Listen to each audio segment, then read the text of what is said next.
बेटा देख पानी को घड़ो पड़ो इस लाग रही थोड़ा पानी पी जा।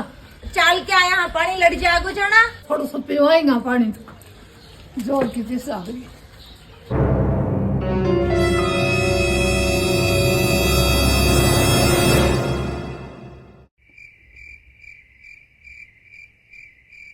चलो अब ना भाई थोड़ी सी बार और बैठूंगी गोडा दुखे मेरा बोलो बापड़े को ठंडा पानी पे।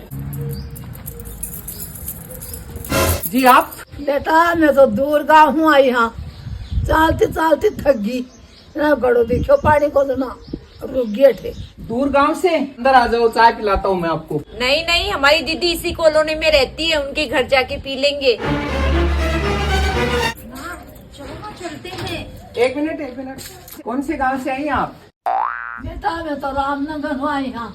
रामनगर। क्या नाम है आपकी दीदी का? ससी दीदी। चलो ना माँ क्यों किसी का वक्त बर्बाद कर रहे हो। गांव की तरह फालतू में बहस मत करा करो। शहरों में समय की बहुत कीमत है। कर दी ना शहरों की प्रशंसा या कुछ और कहना बाकी है? आपकी ससी दीदी का घर यही है? माँ यही है। आप उनके हस्बैंड दीपक जी है? जी हाँ मैं दीपक हूँ। अब तो चलोगे ना अंदर? सॉरी मैं कुछ ज्यादा ही बोल गई। इतना 1000 बार कह दियो सोचा समझे ना बोला करे। डांटने की कोई बात नहीं। इन्होंने जो शहरों की विशेषता बताई है ना वो बिल्कुल सही है। अब अंदर भी आओगे या गेट पर ही बातें करते रहोगे? चलो ना माँ दीदी से मिल। आपकी दीदी अंदर होती तो क्या मैं दरवाजे पर लोग लगाता? बाहर गाँव की बूझ है 1000 कटे ही नहीं। दीदी कहाँ है? चलो अंदर बताता हूँ। बैठो। पानी लाता हूँ। बेटी मत बताए इसमें क्यों आया। माँ पानी पी के तुरंत चाल पड़ांगा। क्या फुसर फुसर हो रही है दोनों माँ बेटियों के बीच? लो पानी पियो।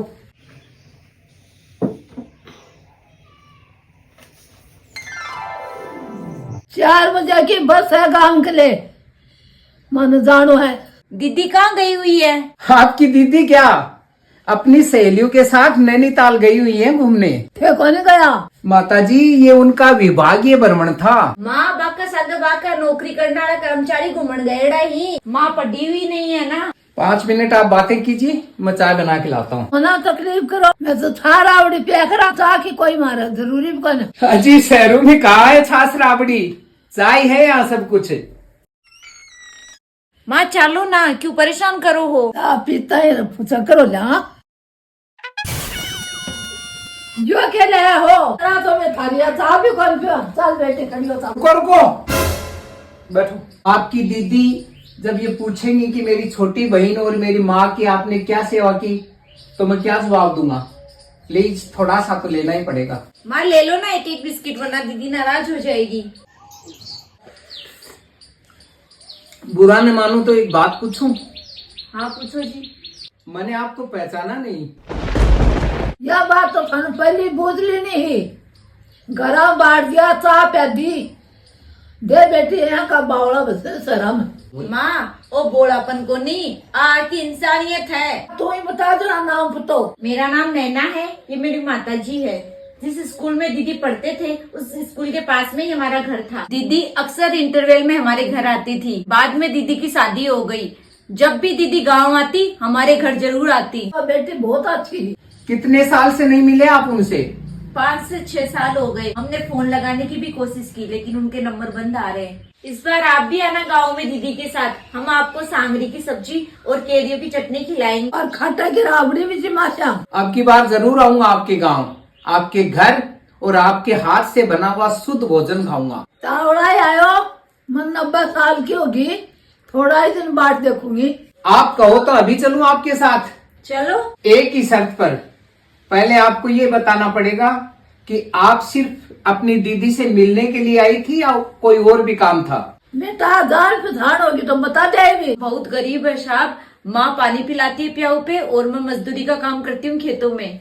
गांव में ज्यादातर लोग पूरा काम खुद ही कर लेते हैं। मुझे 5 से 6 दिन ही मजदूरी का काम मिलता है। उसी से हम घर चलाते हैं। खेती बाड़ी मार है कोनी मैं तो माँ बेटी में ही कमाऊनिया। दीदी ने एक बार गांव में बोला था कि अगर जब भी मेरी जरूरत पड़े बेझिझक मेरे घर पे आना। या बेटी जिद करे है साहब इन गाँव में काजटी की चूड़ी मुंदने की दुकान खोलूं। माँ फैंसी स्टोर बोलो। हाँ वही। बहुत अच्छी बात है। तो कितने रुपए की जरूरत पड़ेगी? 30,000 की। 30,000 में फैंसी स्टोर? कॉस्मेटिक सामान बहुत महंगा है आजकल। 20,000 की माँ ने अपनी पायल बेच दी। 50,000 बहुत है गाँव में एक फैंसी स्टोर चालू करने के लिए। 1 मिनट, मैं भी आता हूँ। माँ दीदी को फोन करके पूछेंगे कि पैसे दूं या ना दूं। जान ना पिछाण अये बेटा लोट कुट दे गांठी गिरवा दक्या ही कौन दिया आजकल।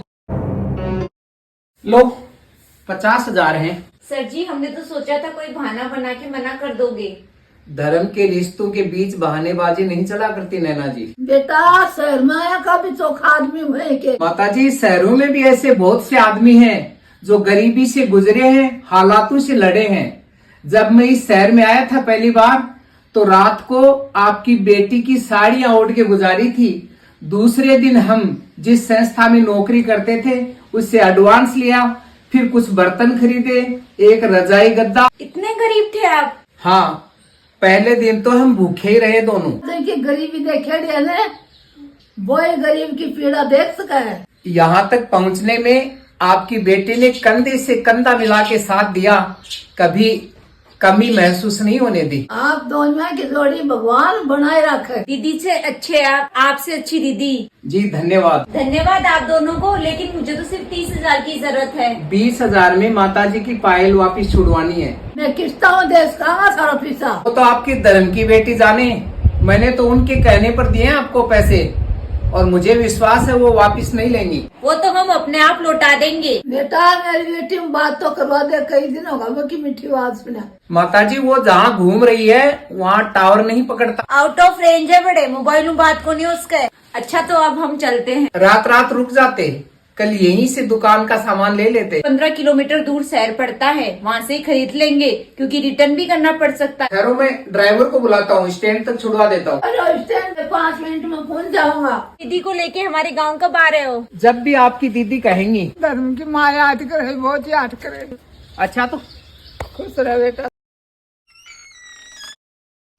माफ करना, मैंने सच्चाई नहीं बताई, वरना वो जिस उम्मीद से, जिस आशा से आई थी वो सब दुख में, वो निराशा में बदल जाता। अगर मैं सच्चाई बता देता तो वो खाली हाथ चली जाती, फिर आप मुझ पर नाराज होती कि इतनी दूर मेरे गांव से आई और आपने उनकी सहायता नहीं की। माताजी ने तो आशीर्वाद दिया कि भगवान आपकी जोड़ी बनाए रखे। उन्हें क्या मालूम कि भगवान ने तो जोड़ी तोड़ दी। गांव आने के लिए कह गई है, आपको साथ लेकर आपकी मनपसंद सब्जी, सांगरियों का साग, खाटे की राबड़ी, कह रही थी मैं अपने हाथों से बना के दोनों को खिलाऊंगी। चलोगी मेरे साथ खाने के लिए? अरे तुम क्या चलोगी, तुम तो खुद मुझे छोड़कर चली गई, बच्चों पर भी दया नहीं आई। किसको सुनाऊं हाल दिले बेकरार